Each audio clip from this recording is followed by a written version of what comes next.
JT Crowley is Talking Books. On this show, you'll hear from emerging talent and seasoned veterans from around the world.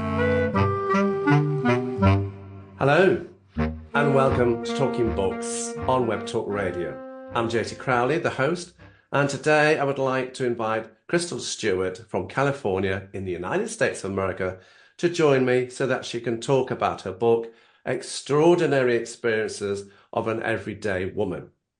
So, Crystal, would you care to come and join me and so that you can talk about this amazing book of yours? Hello, everyone. Now, Crystal, before we open the book, delve into it, rummage through the pages, would you care to tell the audience who you are and why you've written this book? Who I am is a lot of things. Just like most of you, I am a mother. I am a wife. I do laundry. I go grocery shopping. I cook. I do dishes. Yay. I don't have a dishwasher, so I actually do dishes. I do anything a normal person would do. But on the other hand, I'm an award-winning author. And on the other hand, again, I'm a clinically certified hypnotherapist. I'm a theta practitioner. I do energy healing. I do readings. I do metatonia therapy. I do spiritual counseling and much more. So I'm a lot of things. But mainly, I want to tell you all, I am magnificent, as are every single one of you. Why I wrote this book was because Spirit asked me to. I've had over 35 profound experiences in my life since I was 8 years old. And I would write them down on paper and scribble them in pencil and things of that nature. But I wrote them down so they're legible. And Spirit told me to gather them because we were going to write a book. I had never written a book, and I made that quite clear. They said not to worry because we were writing a book. They wanted my experiences, but because they want, how they put it in one of the challenges is in the book, is the fact that I'm able to dumb things down enough for people to understand them. So, which is why they chose me, because I can put it in layman's terms, bottom line type of thing. So, and I use my experiences because I want people to know that every single one of us on this planet has gifts. We were born with them, we come in with them. Not everyone knows how to use them. I want them to know that they can have these gifts, live an everyday normal life, not have to fear them. And the more you use them, the more are going to come online, and the better life gets. Some very interesting thoughts there. Crystal and I have had a lot of fun putting this podcast together, everybody. Right from when I first met her a couple of weeks ago. And I described her in a certain fashion in my written introduction, and she was happy for me to say that because she is quite a bubbly personality, everybody. And that was one of the joy that we had when we were doing this interview, laughing back and forwards and just checking that this is going to work. So I want to open the book. And so in your book, Crystal, you talk about all sorts of awakenings, happenings, events, so to speak. Now, I don't want to go into all of the awakenings, the events that are in the book, because that's not the idea, everybody, to go into the entire book. The whole concept of doing this podcast interview is to give you a glimpse, a sneak preview, a flavor of what you can expect from Crystal Stewart in this book of hers. If you want to know more about herself and what the book is, then you can go to her webpage, www.exploringyourgifts.com. It's a new website. It's very exciting. And she spent a lot of time putting it together. So go and have a look at her and the webpage and the book. I found when I looked at the book, Crystal, the introduction was powerful. It was full of meaning. And normally an introduction really doesn't catch my attention, but this one did. So when I looked at the introduction, you've got all sorts of stories about your own experiences. and how you got into this awakening world. So would you like to care, to briefly tell us about some of your experiences and how you got into this world of awakening?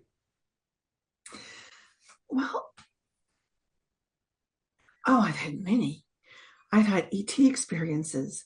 I've had spirits in houses. I've taken pictures in my house in Auburn where I was just taking snapshots, and I had them developed, and there was spirit all over them. I mean, they are all over these pictures. My face has changed in one of them. I mean, I've got the same clothes on in this picture, and the next picture is my grandfather's face. And you can see the energy coming from the door. I mean, spirit pictures everywhere. I got into it because I want to help people awaken. I want them to know that they're okay. There are so many people these days who have these gifts who, because of how they're brought up, I was brought up Catholic, so I understand some of that if you don't do things the way they tell you to, you're going to go to hell. You're going to die and go to hell. You're going to burn forever. Well, yeah, that isn't true. But it depends on how you were raised and what religion you come into. People have different beliefs. And if they have these gifts, they're thinking that they're doing something wrong. They're horrible people.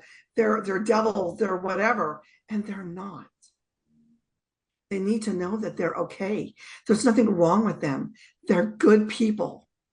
They just have to learn to understand what they have. Because you had your first experience, I believe, when you were very, very young. 8. I was 8 years old. Mm. I was in bed. I just moved in with my mom. My parents separated when I was really, really young. And I moved in with my mom when I was 8. We lived in Florida. All 3 of us girls slept in one room. I was on the top bunk. And I was awoken from a dead silence. Why, I don't know, but I was. And I climbed off. Everybody else was sleeping. I climbed down off the top bunk. And I'm just sneaking because I know something's there. I don't know what's there. But little old me is like, okay, I'm going to be brave and I'm going to go find out what's going on. So as I'm sneaking around the edges of the corners, like hiding myself so no one can see me, and running across the hall and up against the wall, I knew something was there. And as it got close, I let out a blood-curdling scream. Well, my mom gets out of bed with a butcher knife. She's going to kill somebody. But there's no one there. So she tells me, oh, you're sleepwalking, go back to bed. So I do, but I'm awake. I know I'm awake, and I know something's there. But, you're 8 years old, so nobody believes you. They think you're just, you're just a kid. What do you know?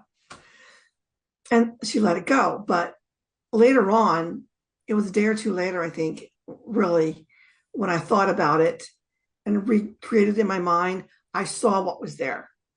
There were 3 people dressed in Dickens clothes like you would see in the Scrooge movies, that kind of attire, Christmas attire. The rich people with the muffs, the hands in the muffs, and they were just popping by to say hello. They had somebody who had not known me in a prior life.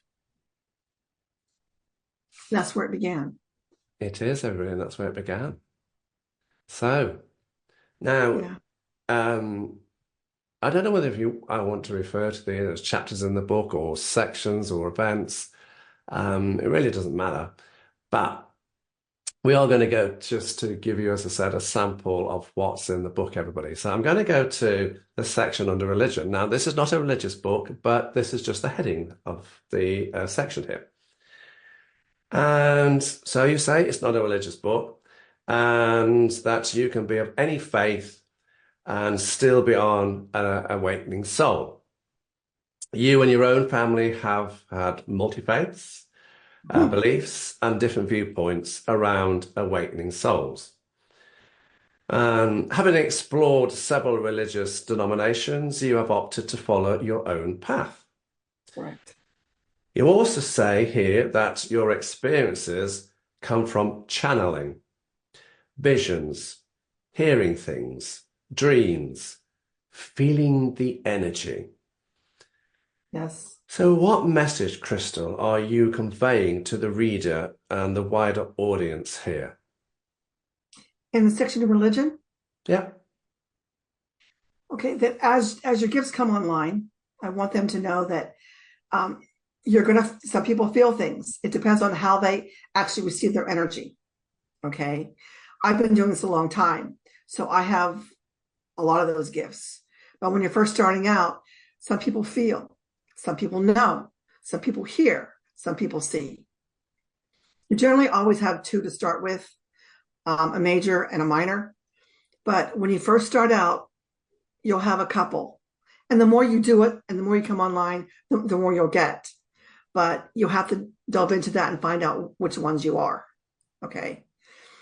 And then research it. You need to research that. I can't give you all the information because if you don't research it, then you really don't care enough about it to do anything about it. So it's a waste of your time and mine. But I give you resources and I want you to know that you can be any faith. My brother is Mormon. I was raised Catholic. My dad is Protestant, and I have a pseudo aunt who's Jewish. So I've been around a lot of that. And it makes no difference who you are. I mean, it makes no difference who you are or what religion you are, because it's not about that. It's all the same God. They're just honored differently. Each religion honors it differently. And that's okay. You're not asking someone to give up with their religion. You're asking them to let you be who you are. So, And that's important. Yeah, it's very important. I understand the concept there's only one God, but there are many religions. I get that. And, when you look at Crystal's book, everybody, just keep an open mind. That's all. I'm not asking you to believe or not believe. I want you to go through it and look for yourself. I mean, you have to research some of this stuff yourself. I give you places to start. And when you start to get into it, I have a section at the end. There's a blank page at the end of every section for you to write your notes and your thoughts, whether I don't like this, whether I want to check into this more. So you have a place to write your feelings about each section. And it's for you. Mm, This book is for everybody, but it'll call to those who need it. absolutely.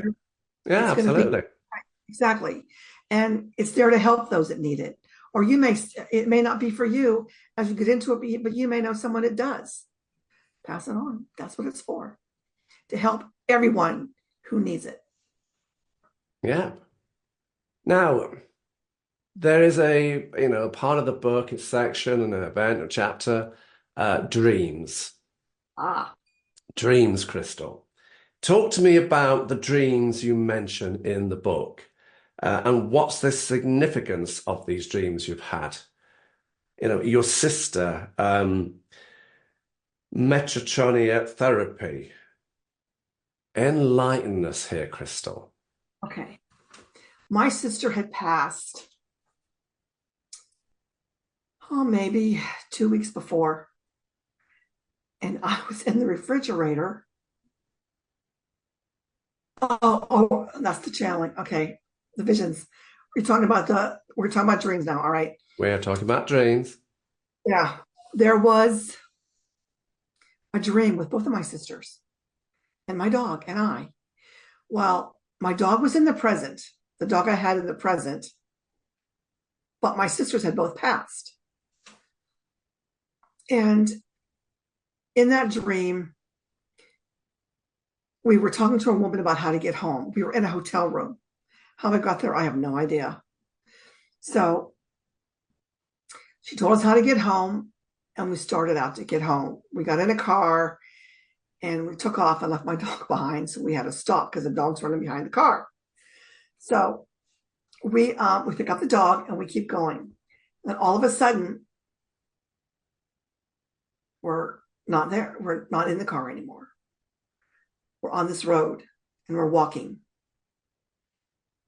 And we're walking and we're walking and we walk off the edge of this cliff and we start falling. And as we get close to the bottom, both tops of the trees, we kind of soft fall and kind of float to the bottom. And we're on the beach. Well, there was a guy at the beach who my sister was talking to, but I don't know what he said. And all of a sudden, we're home. And she's irritated, and there was something that he wanted her to do, and she didn't do it. Well, I did it. I don't remember what it was, because all I know is I did it. And at that point, my dog had to go to the bathroom, so it woke me from the dream, and I didn't get to finish it. But what I heard from that is, this is a test. You are, faith.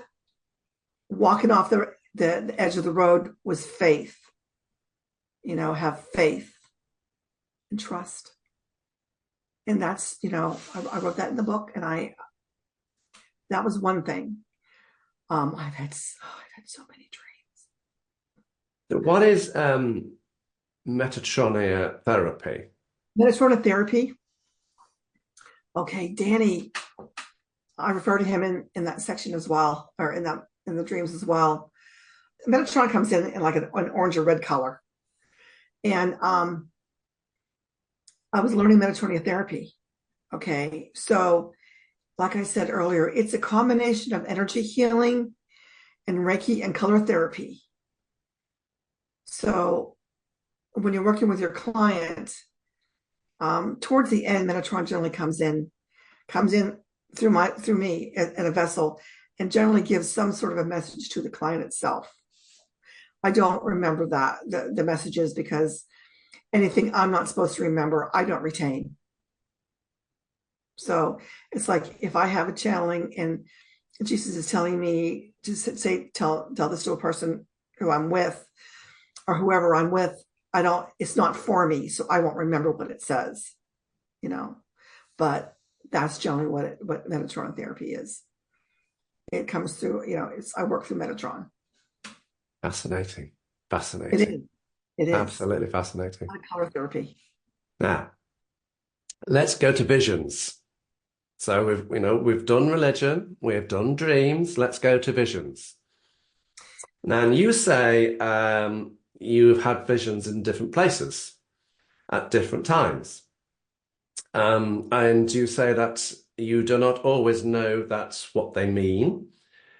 So you must do a lot of guessing, or go with what you feel, you think this vision is about.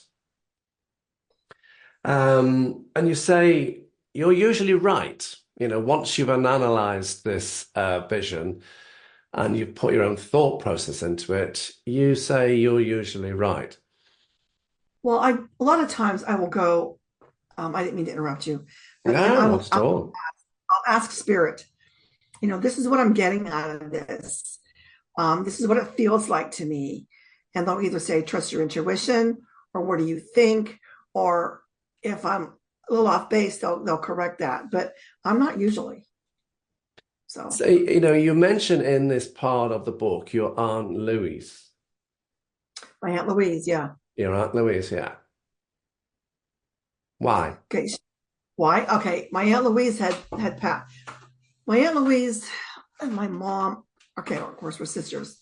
But like I said, my mom was in school, so she wasn't around a lot. So my Aunt Louise would babysit us when we were little, before she got married and things like that. So she was closer to me than my mom. But, she got married, and, I would visit her and things like that. Well, she passed about a year ago, maybe, not too long ago. And I was sitting outside, just cloud watching and meditating, and it was a really nice day. And she pops in.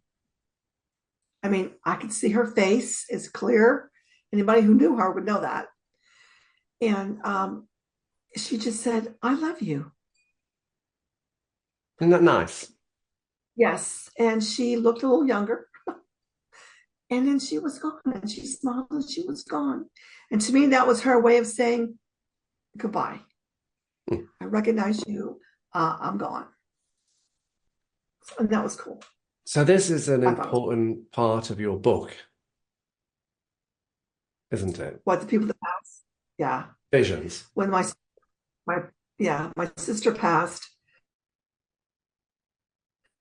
I was in the kitchen, and I know she had passed, but I was in the refrigerator. All you could see was like my butt and half my body. And I stand up and turn around and went, oh, whoa. Because I ran into her, literally ran into her. I could see her like I see you, but yet she was translucent and she was gone then, but like, whoa, I said, hello. you know, I was like shocked, but hey, how you doing? On that Now, side of you're healed. There's nothing wrong with you whatsoever. no, I understand that. As I said to everybody, this book isn't for everybody, but so sometimes it might not be for you, but you may know somebody who, it would be useful for. So just tell them about it. It's a very interesting book and it comes from a very fascinating angle. Well, yeah, so much more. There's the ET experiences. There's, mm, there are just, that's a whole different thing in itself. There's the conversations with Jesus. There's there's messages from spirit. In fact, the book was written by two different entities. The 12th dimension was known to me as Aurora, and the Orion group, which is known to me as Grayson. Because I told them, I said, we're Earth people. They have to have names, because when I'm talking about channeling, if I'm just saying the Orion group, they're going to say, Earth people want names. So we figured out a name that they liked, and that's how they became names. So that's what we're doing, everybody. We're just touching the tip of the iceberg, just to give you a flavor. Now, let's go to experiences in different houses. Here you talk about different houses where you had most contacts of some kind. Tupelo Drive, Sacramento, 2004. Perry Drive, Auburn, California. And McCann Road, Cottonwood, 2019. Oh, yeah. I'm interested here. What happened in these houses? Where were you asked to visit them? Or no. How did you get into those houses? And talk to me about these experiences. Tupelo Drive was the first house I ever bought. Okay. It was a duplex. And I had spent all this money fixing it up. It had big white tile. I got rid of the old fireplace and put in a pellet stove. It was 2-bedroom, 2-bath, garage, living room. I had changed the windows out. I put French doors in. It was nice. Well, that was about the time of the market crash around 2008. So they sold my loan to a place called Aquin, and they were a group that just did debt collecting. So I lost, they weren't concerned with people like us. They just wanted their money. So we lost our house. Everybody around them lost their houses. So I was losing my house. I put all these trees in the front yard, and I had most of my beginning experiences as far as my fairies and things like that go. I had breast cancer in 2006. And when I would come home from radiation, I would go into meditation, and I would go into a place called Fairyland, what I call Fairyland. It was a meadow. It had dragons and fairies and gnomes and everything flying around in there. But there was a road that I went down, and off to the right in the book, there was a little lagoon. Okay. And I was told to go there, and I went there, and a mermaid, she met me at the bank, and she motioned me to come forward, and I went forward, and then she took me out to the middle of the lagoon, and there was a merman there, and he, with eye contact, would take me under the water.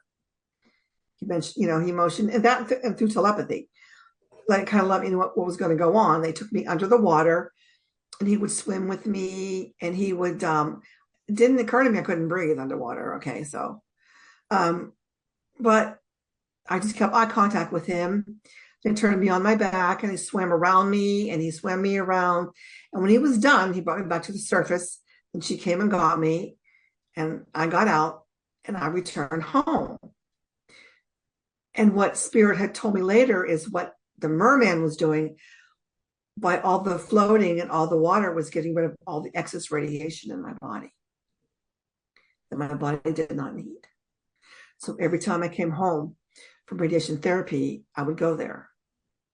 And I mean, say what you want, but it's been longer than 17 years now. And I've never had another problem again.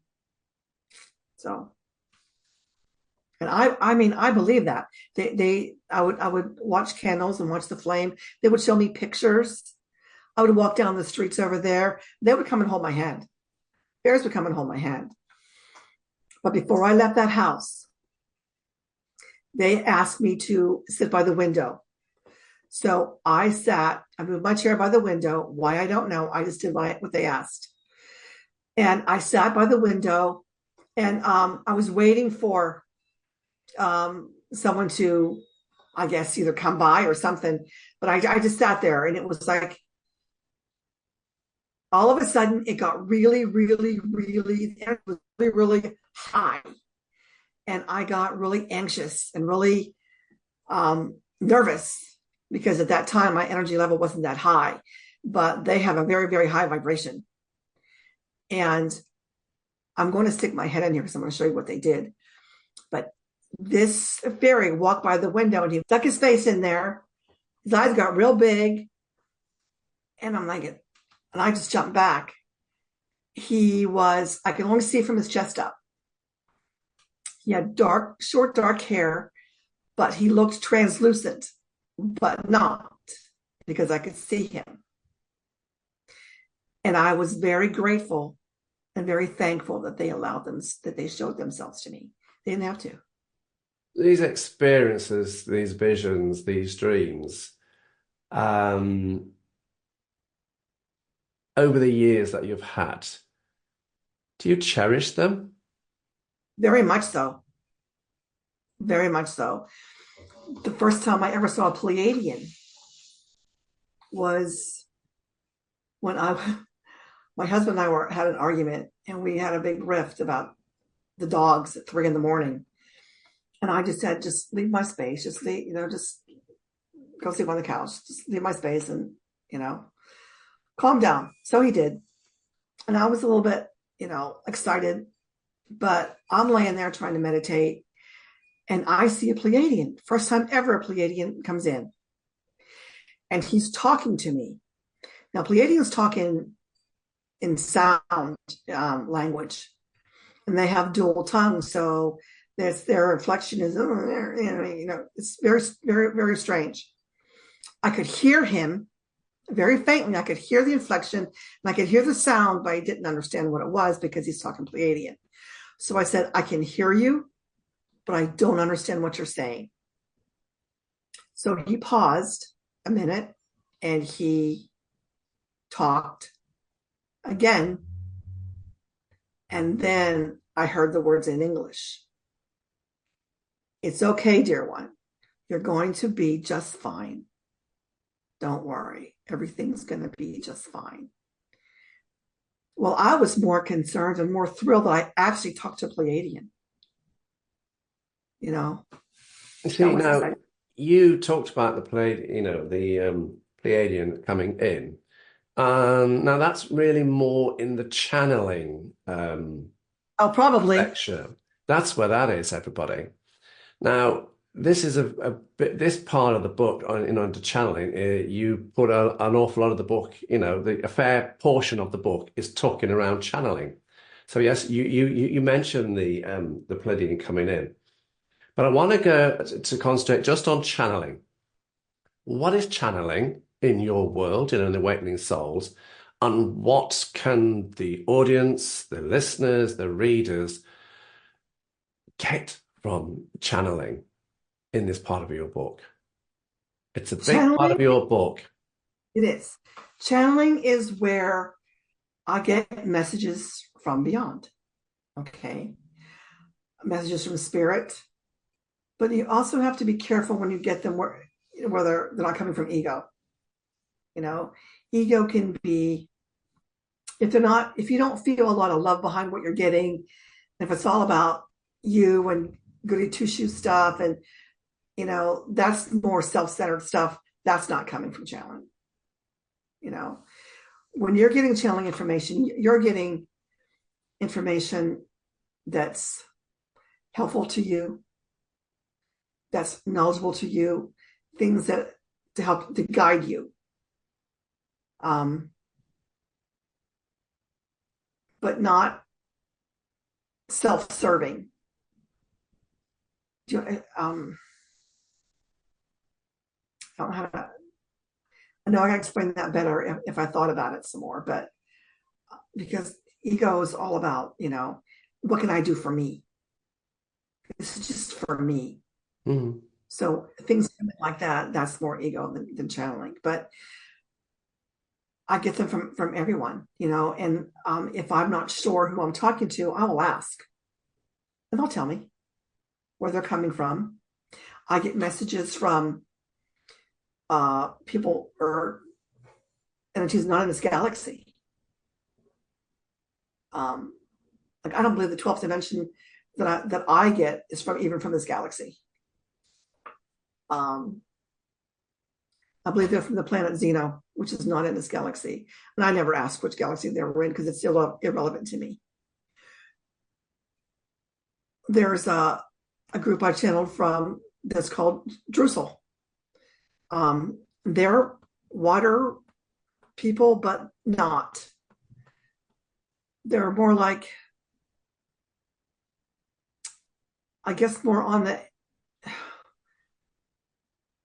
like dolphins and things, people like that, but yet they're not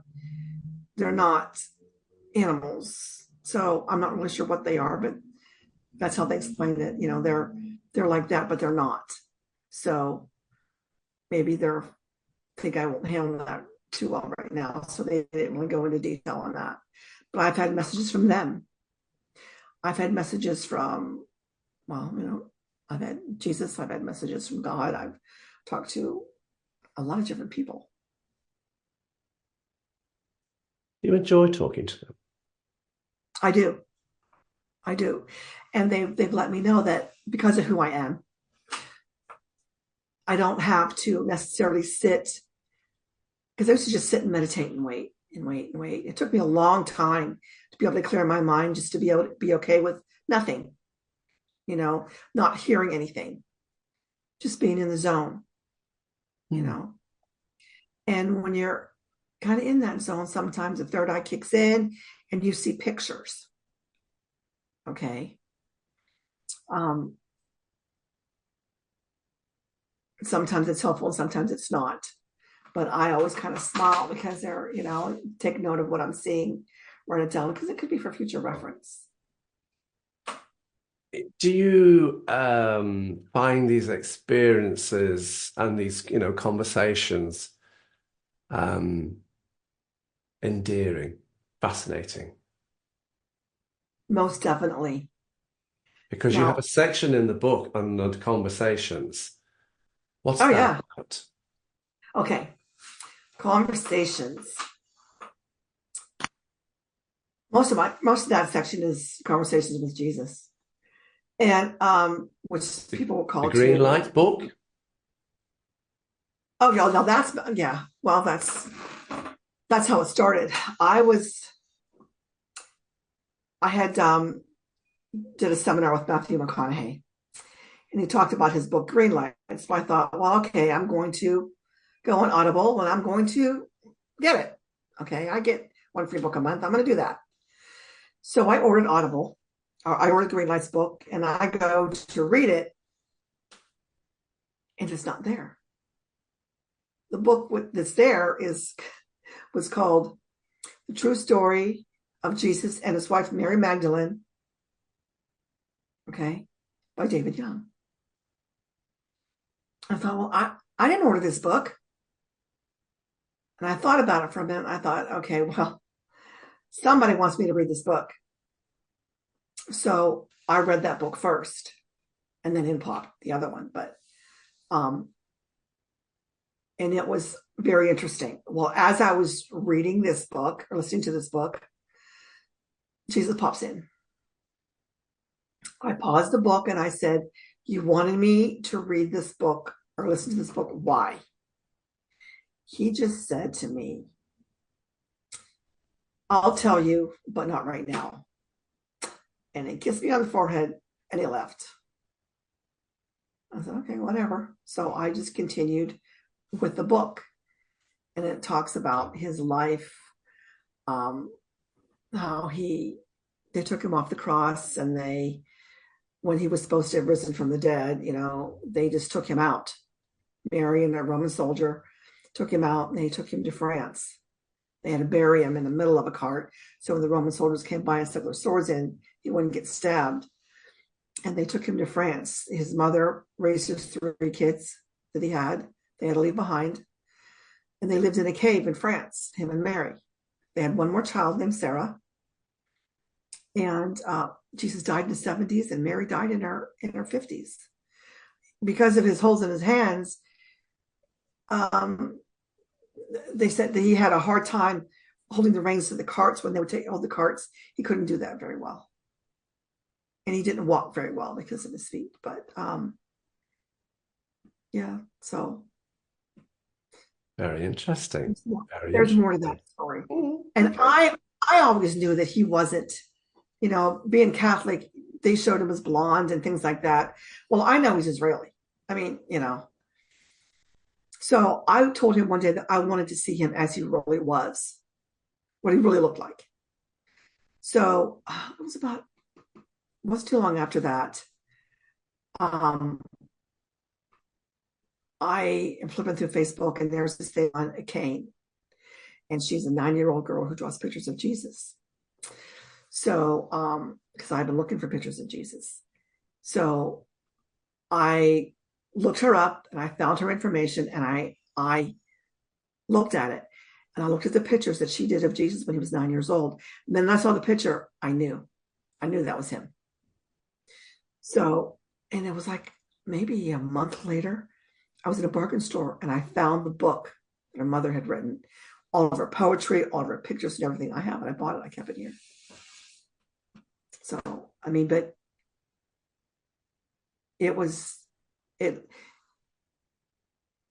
I just knew the minute I looked at that picture, I knew that's who I was talking to. No question. Okay.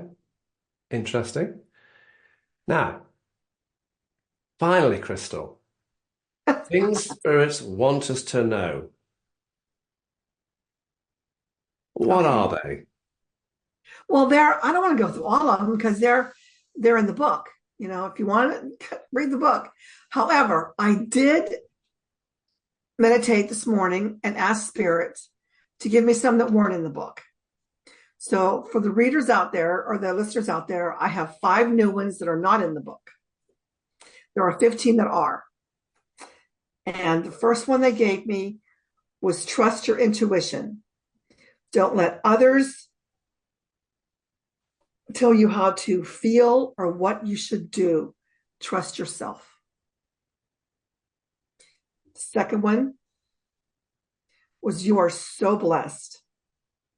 This world is an illusion, so don't spend time worrying about things. Worry just lowers your vibration. The third one is the more you connect with your soul self, the easier your life's going to become. And the theory behind that is because the more you connect with your inner self, your inner God, you're going to learn more about who you are and what you are. You're going to find more peace, and your life's just going to seem to flow. Okay. The fourth one is you must believe in yourself and what you are and what you do if you want to manifest anything. If you can't believe in yourself, you're never going to manifest anything. So if you're wanting to manifest, you've got to believe in yourself. And the last one is dream the dreams that make you happy and let the rest go. It's love and light. Now, dreams are something I mentioned in the book, have a lot, can do a lot for you. They can teach you things, you can learn things, they can be a way of bringing up old things that you need to release. So it talks about letting other things go, like say you have a dream that is uncomfortable for you, but yet you know there's a lesson in there somewhere. Perhaps that was a past life. Perhaps it's something that you need to forgive and let go. So what I do in a situation like that is I would say, for any part I may have played, known or unknown, I ask forgiveness for that. And I forgive anyone, known or unknown, who may have caused damage to me in that life. And I let it go and I release it with love and light. That gets rid of it. You let it go and you release the karma at the same time. Who would you like to see reading your book? Who have you really written this for? All the awakening souls, all those people who have little twitches of visions or deja vu, or even those that are curious and want to know more, because you'll learn more. Because all of us have gifts, and if you're even curious, then you're going to learn. And the more you learn, the more you're going to do, and the more you do, the more you're going to bring online, and it's going to bring out more of who you are. Because it's all about shedding your light and being who you really are. And who you are is a magnificent light being soul. So shed that light, shine that light, be that being. You're a very positive person, aren't you? Not always. I have my days just like anybody else.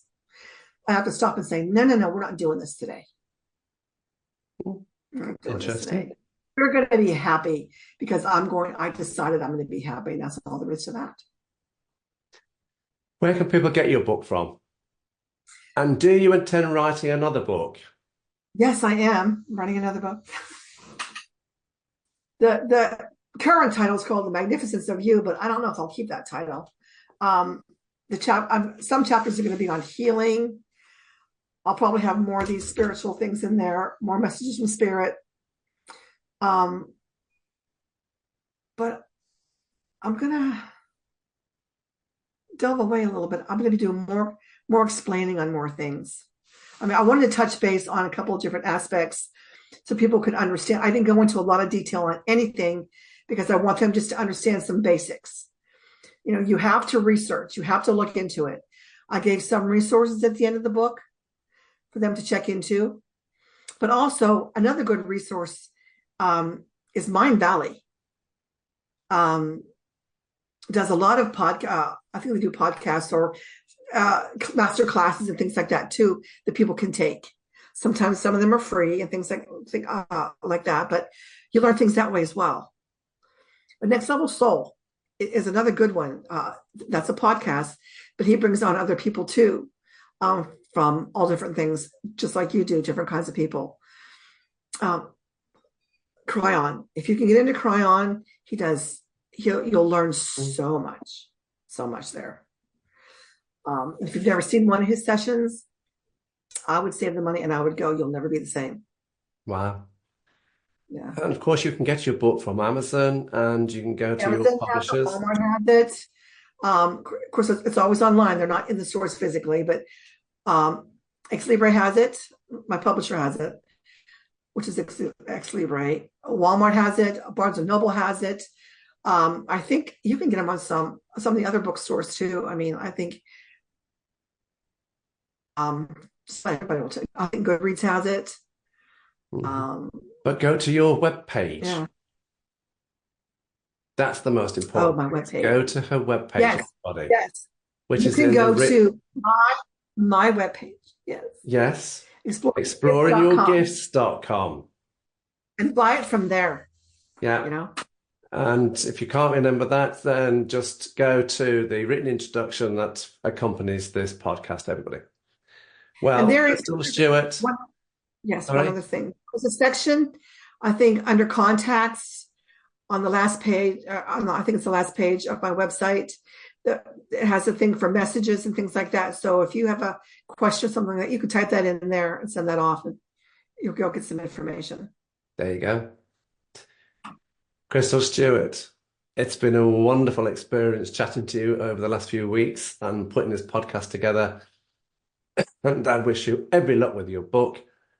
And I hope you give me the opportunity to interview you about your second book, whenever that's going to come Oh, out. most definitely. And I thank you as well. I enjoyed this very much. And to all the people out there who will be listening to this podcast, I want you to always remember you are magnificent. Anyway, everybody, as I always end with my podcasts, thank you very much, Crystal Stewart. It's been a wonderful experience. I'm JT Crowley. Thank you for listening. Wherever you're in the world, stay safe. Until next time.